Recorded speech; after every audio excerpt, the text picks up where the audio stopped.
for finding the torsional vibration of a dam system. So this is the setup. We have a shaft which performs the torsional vibration and a rotor system in which we are getting the value of the damping coefficient called as zeta. Now the aim of this experiment is to get the value of the damping factor zeta for the air, for the water, for the oil. So today we are going to perform for the air, because air will also provide some amount of damping to the vibration of a system. So it is a case of a torsional vibration in which the vibration is taking place along the axis of the rotation by an angle of theta.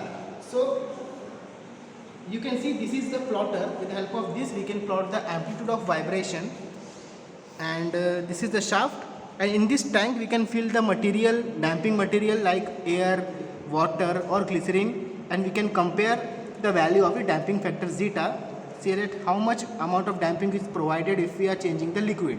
Now till now we will take as an air as a damping medium and we'll find out the value of zeta. So for finding the value of zeta we have the formula as by using the logarithmic decrement.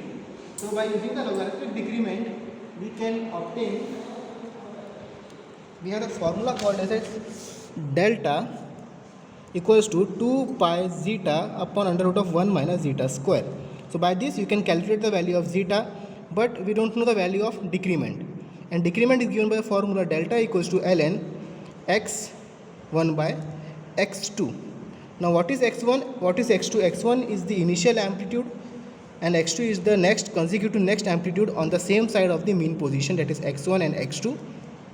So by measuring the x1, x2 we can get the value of delta, and after putting the value of delta here we can get the value of zeta for the air we are doing. So as we have plotted in this experimental setup, that this is the value of your x1 that we have got from the reading, and this is the value of x2 that we have got for the air.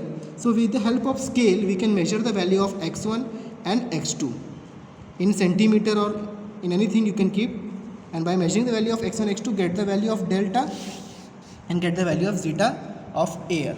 So in the same manner we can perform for the zeta of water also, in the same manner we can perform for zeta of oil also. Just as the damping increases the amount of decrement will also be increased. In case of air we are getting x1 to be big, but if we provide the water more viscous fluid, so the value of damping factor will be increased. So this is for the today's practical for calculating the value of zeta.